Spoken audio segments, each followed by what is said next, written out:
Hello guys, welcome back to the fusion bucket. तो आज के इस व्लॉग में मैं आपको लेके चल रही हूँ एक ऐसी जगह जो आपकी फैमिली के साथ साथ, स्पेशली अगर आपकी फैमिली में बच्चे हैं, चाहे छोटे हो बड़े हो कैसे भी हो, वो उनके लिए बेस्ट टू बेस्ट लोकेशन है। हम आए हैं इंडिया की one of the biggest science city explore करने के लिए, जो कि है अहमदाबाद में।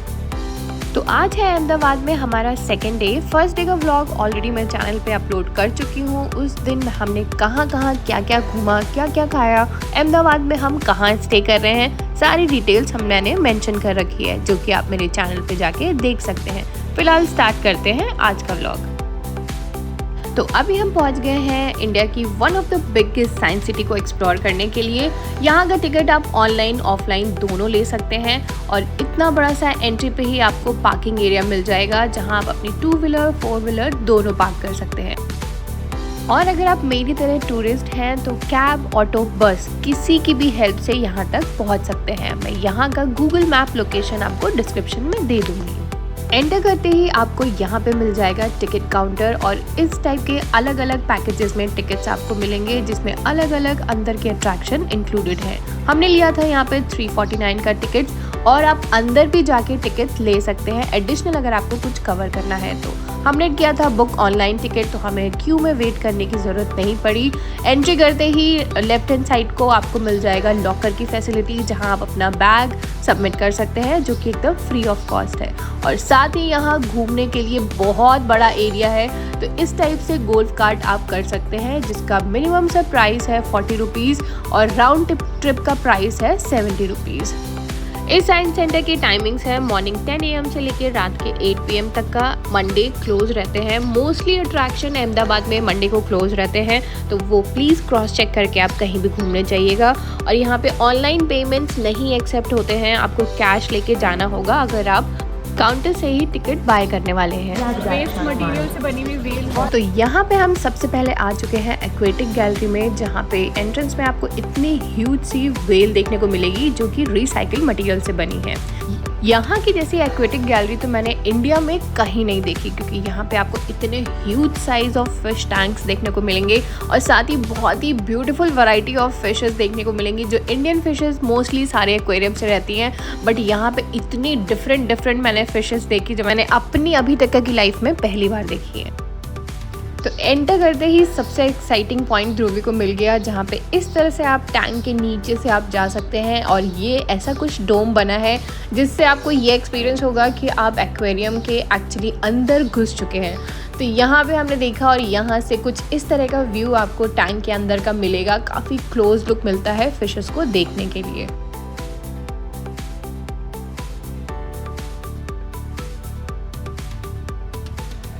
तो अंदर जाने के लिए कुछ इस तरह का फिशेस का डिस्प्ले है, जो कि बहुत ही यूनिक और अट्रैक्टिव लगता है। और अंदर आपको देखने को मिलेंगे टोटल 60 टैंक्स, और जो कि बहुत ही यूनिक है। ये मैंग्रोव्स का डिपिक्शन है, जहाँ पे मैंग्रोव्स ऊपर समुद्र के ऊपर बैक वाटर्स के ऊपर ऐसे दिखते हैं, लेकिन नीचे ऐसी रूट्स होती हैं। तो इससे सॉइल इरोजन, जो कोस्टल लाइन का इरोजन, वो सब रुकता है। ऐसे नहीं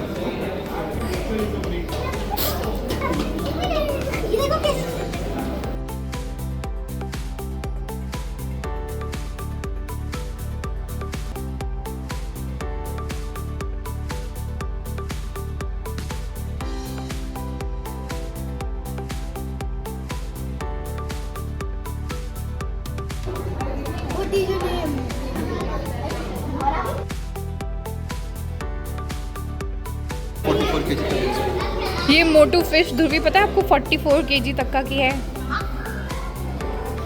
सबसे मोटू वाली जो पीछे वाली है, जो आप कहते हैं सबका खाना खा लेती है, 40 kg की फिश है वो।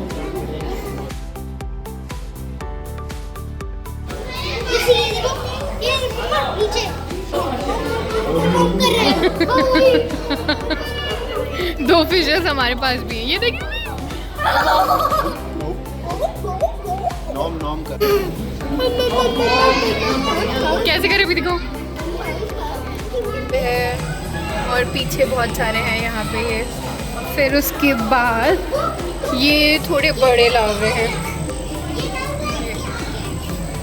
एंड वो अभी 2 फिशेस साथ में जा रही थी, वो मैं और आर्या थे।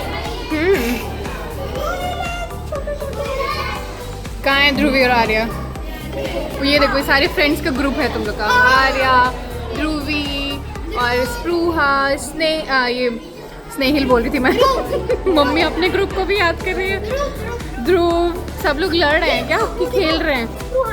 स्प्रूहा, ओके। ये देखो, ये मैं आ रही हूं और ये मेरे पीछे पीछे आ रही कहाँ है ध्रुवी और आर्या? ये देखो अब तो कोई और लग गई उसके पीछे पीछे, बाकी फ्रेंड्स लग गए। है। आर्या भाग गई, मैं उसके पीछे पीछे आ रही हूं। मैं बोल रही हूं अरे कहां भाग रही है मैं? ये है ध्रुवी और आर्या। और ये स्प्रूहा आ गई। ध्रुव ये रहा, ध्रुव खेल रहा है।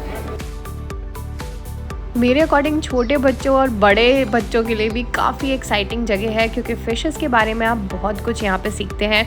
नॉर्मल इंडियन फ़िशेस के अलावा भी यहाँ पे बहुत सारी अफ्रीकन वैरायटीज़ ऑफ फ़िशेस भी अवेलेबल हैं। जैसे आप ये फ़िश देख सकते हो, ये फ़िश मैंने लाइफ में पहली बार देखी। इतना ओपन इसका फेस है कि पूरा बॉडी अंदर तक आप देख सकते हो इस फ़िश के।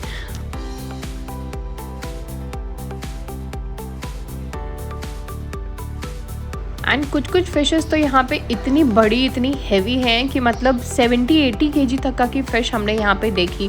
और इतनी लॉन्ग फ़िशेस, जैसे ये देखिए आप कितनी लॉन्ग फ़िश है। मतलब इतनी मोटी फ़िश, पतली फ़िश, छोटी फ़िश। नॉर्मली हम सारे जगह इंडियन फ़िशेस ही देखते हैं, बट यहाँ पे एक्चुअली आपको ब्यूटीफुल वैरायटी ऑफ फ़िशेस देखने को मिलेगी। और साथ ही आप फ़िशेस की एनाटॉमी भी पढ़ सकते हो। एंड इस एक्वेरियम को इतना सुंदर और इतना ब्यूटीफुली डिज़ाइन किया गया है, साथ में इतना मेंटेन है कि हर जगह आपको साफ़ सफाई, इतना क्लीन वाटर, कोई स्मेल नहीं। हाँ, स्टार्टिंग में अंदर आते समय हल्की सी स्मेल लगी थी मुझे, बट अदरवाइज़ पूरा टैंक, सारे टैंक्स इतने क्लीन है। ये एक मैंने लायन फ़िश देखी थी जो कि बहुत ही ब्यूटीफुल लगी। इतने सुंदर कोरल्स मेंटेन है। और ये एक बहुत ही यूनिक फ़िश देखी जो एकदम स्नेक टाइप की, ये सब मटकों के अंदर ही सारे थे घुसे हुए। और ये 300 सेंटीमीटर तक का लंबे हो सकते हैं और आई थिंक 30-40 kg तक का इनका वेट जाता है। तो ये बहुत ही यूनिक फ़िशेज़ आपको यहाँ पे एक्सपीरियंस करने को मिलेंगी। तो मेरे अकॉर्डिंग ये प्लेस को मिस बिल्कुल मत करिएगा। और अभी आगे मेरी फेवरेट फ़िश जो कि है स्टिंगरे। एक्चुअल स्टिंगरे तो नहीं है, उसके जैसी ही मिलती जुलती कोई फ़िश है, बट इतनी ब्यूटीफुली स्विम कर रहे थे ये लोग इतने स्पीड में कि बैठ के बस इनको देखते रहने का ही मेरा मन कर रहा था।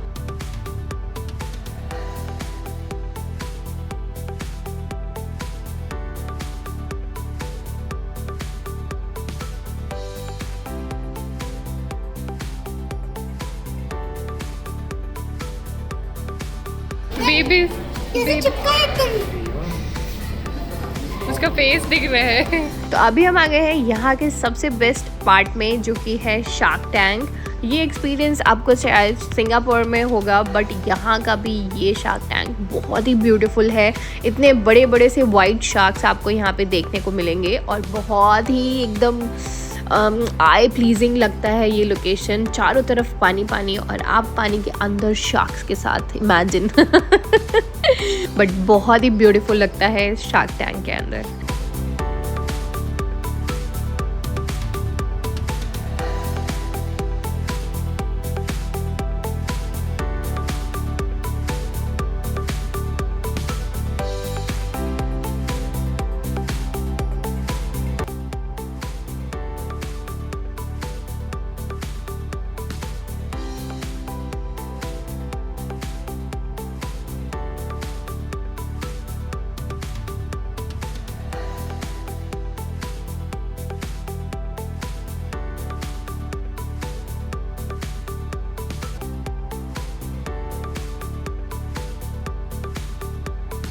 तो एक्वेरियम के इस पार्ट से निकल के अब हम जाएंगे दूसरे लेवल पे, जो कि ओपन टैंक्स का एरिया है। और साथ ही यहाँ पे कैफेटेरिया भी आपको मिल जाएगा, जहाँ आप छोटा मोटा स्नैक्स कुछ खा सकते हैं।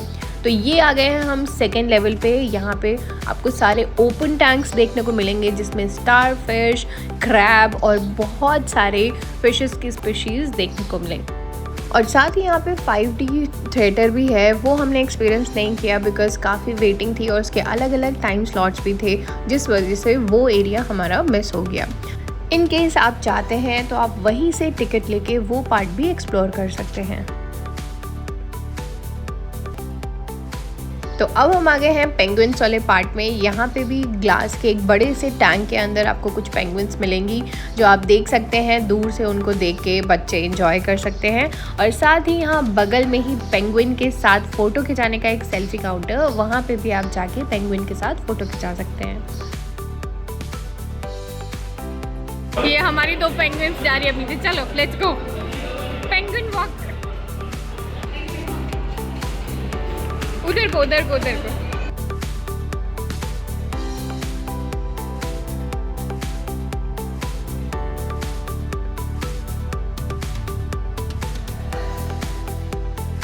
तो एक्वेटिक गैलरी से निकल के अभी हम वॉक करते हुए आ गए हैं सेकंड मोस्ट इंटरेस्टिंग गैलरी में, जो कि है रोबोटिक्स गैलरी। बच्चे आपके छोटे हों बड़े हों, सेम डायलॉग मैं फिर से बोलूँगी कि ये गैलरी भी उनके लिए बहुत इंटरेस्टिंग होने वाली है, क्योंकि अंदर आपको देखने को मिलेंगे बहुत सारे रोबोट्स जिनसे वो बात कर सकते हैं। कुछ लिमिटेड क्वेश्चंस के आंसर्स वो आपको देते हैं। और साथ ही यहाँ छोटे से छोटा रोबोट के साथ साथ डॉग रोबोट्स और बहुत सारे काइंड ऑफ रोबोट्स आपके देखने को मिलेंगे।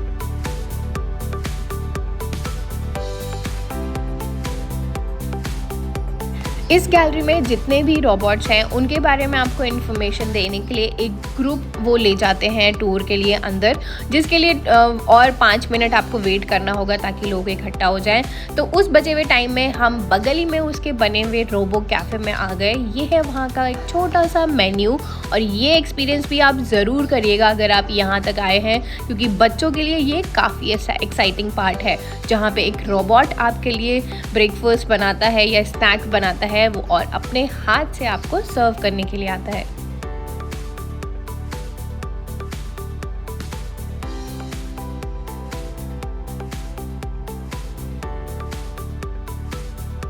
ऑर्डर प्लेस करने के बाद आपको एक टेबल नंबर दिया जाता है, जिस टेबल नंबर के आगे आपको बैठना होता है। जैसे हमारी टेबल पे आप देख रहे हैं नंबर लिखा है 23, वही नंबर का प्रोग्राम इस रोबोट के अंदर फीड किया जाता है और वही रोबोट आपको आके इस तरह से सर्व करता है।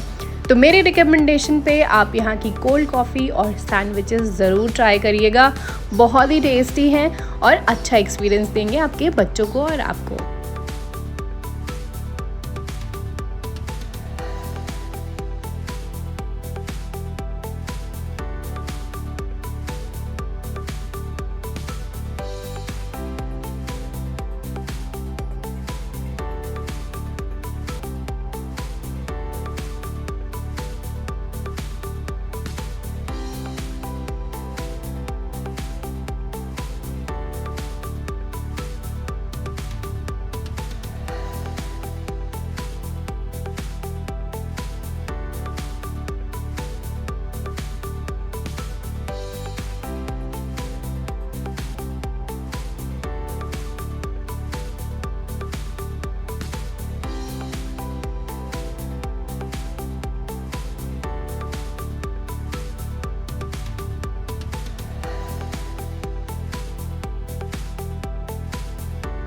कबूतरों ने रोबोट को भी नहीं छोड़ा, यहाँ घुस घुस के घर बना रहे हैं, देखो हर जगह।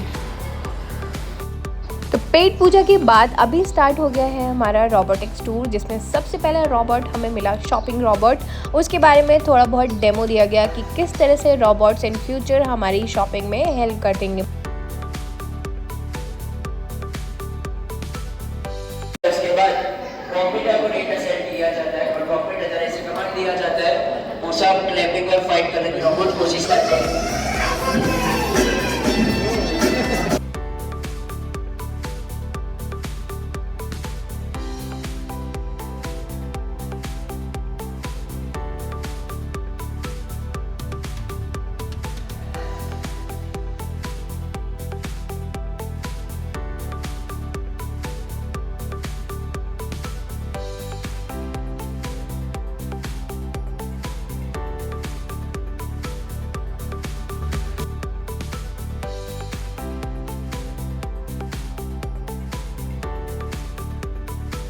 तो इस तरह से बच्चों ने और सभी ने ये रोबोट फाइट एंजॉय करी। इसके बाद हम आ गए नेक्स्ट रोबोट के पास, जिसमें आप इस तरह से कुछ एयर हॉकी खेल सकते हैं रोबोट के साथ, और साथ ही यहाँ पे कुछ 50 रुपीज़ या समथिंग दे के आप खुद भी रोबोट के साथ एयर हॉकी खेल सकते हैं कुछ इस तरह से। एंड अभी जो नेक्स्ट रॉबोट है वो कुछ बैडमिंटन खेलता है इस तरह से, जैसे आप एयर हॉकी खेलते हैं खेल सकते हैं रॉबोट के साथ, उसी तरह यहाँ पे भी आप इस डेमो को देखने के बाद कुछ एक मिनिमम प्राइस देके रॉबोट के साथ बैडमिंटन खेल सकते हैं।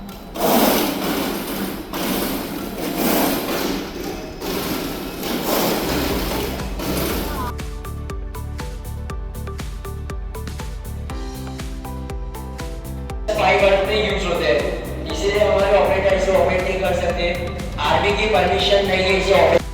तो यहाँ पे आपको आर्मी के भी कुछ सीक्रेट रॉबोट्स देखने को मिलेंगे जो हमारी आर्मी यूज़ करती है, बट उनके डेमो देना यहाँ पे अलाउड नहीं है। इसके अलावा स्पेस रॉबोट का भी हमने देखा यूज़, किस तरह से स्पेसशिप्स और स्पेस में चीज़ें क्लीन करने के लिए बाहर से यूज़ किए जाते हैं रॉबोट्स, उनका भी एक छोटा सा डेमो आपको यहाँ पे देखने को मिलेगा। उसके बाद बारी थी नेक्स्ट रॉबोट की, जो कि था हमारा फार्मिंग रॉबोट। किस तरह से फार्मर्स को ये रॉबोट हेल्प करता है उसका डेमो यहाँ पे देखने को मिलेगा। ये है इंडस्ट्रियल रॉबोट्स जो बड़ी बड़ी इंडस्ट्रीज़ में चिप और बहुत सारे मदरबोर्ड्स और ये सब चीज़ें असेंबल करने के लिए रॉबोट्स यूज़ करते हैं, वो ये रॉबोट्स हैं। और ये है हमारा बेसिक होम रॉबोट जो बहुत सारे लोग हम में से शायद यूज़ भी करते हैं होम क्लीन करने में। उसके बाद बारी थी ये कुछ मेडिकल रॉबोट की, जो आजकल सर्जरीज़ और बहुत सारे नी सर्जरीज़ तो रॉबोट से होने लगी है, साथ ही और भी एडवांस रॉबोट्स अभी बन रहे हैं जो बड़ी बड़ी सर्जरीज़ भी बड़े आराम से कर लेंगे। ये है क्लाइंबिंग रॉबोट्स जो बहुत सारी जगहों पे यूज़ किया जाता है। इन सब के डेमोज़ यहाँ पे दिए गए थे जो बहुत ही इंटरेस्टिंग वे में इन्होंने एक्सप्लेन करे और उनके डेमो भी हमें दिए।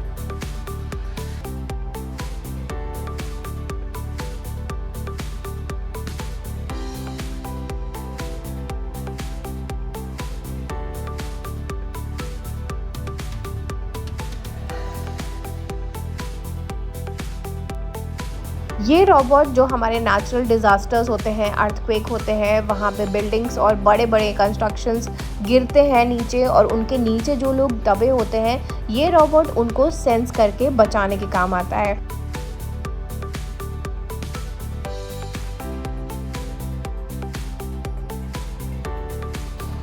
और इसके बाद आए हम सबसे लास्ट में कुछ स्टूडेंट्स के द्वारा जो रॉबोट्स बनाए गए हैं, जो इंडियन इसरो में उन्होंने लिए हैं और यूज़ हो रहे हैं अभी भी हमारे सैटेलाइट में। ऐसे कुछ रॉबोट्स के भी सैम्पल्स यहाँ पे आपको देखने को मिलेंगे। तो ये था आज का मेरा व्लॉग। आई होप आपको अच्छा लगा होगा। और रॉबोट डांस अगर आपको देखना है तो अभी वीडियो में बने रहिए, बिकॉज इसके बाद गए थे हम यहाँ से रॉबोट्स का डांस देखने के लिए, जो हम इंसानों की तरह म्यूज़िक पे थोड़े ठुमके मार के डांस कर सकते हैं। व्लॉग अच्छा लगा है तो एक लाइक और कमेंट करके ज़रूर जाइएगा और चैनल को सब्सक्राइब करना मत भूलिएगा। मिलते हैं नेक्स्ट व्लॉग में, तब तक आगे take care, okay bye. Welcome to Naughty Amanda. I am now a robot and these are my siblings. We are going to perform a very famous song titled Ta Ta. Let's get started. Please join us.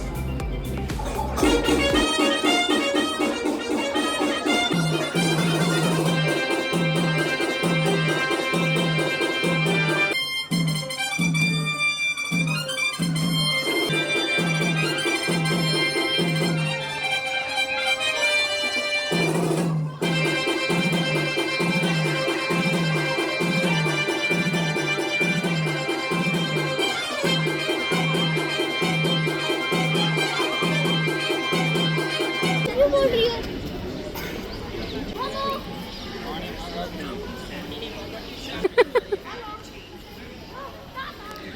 अभी तो इसने अपनी गर्दन घुमाई थी। हाय volley.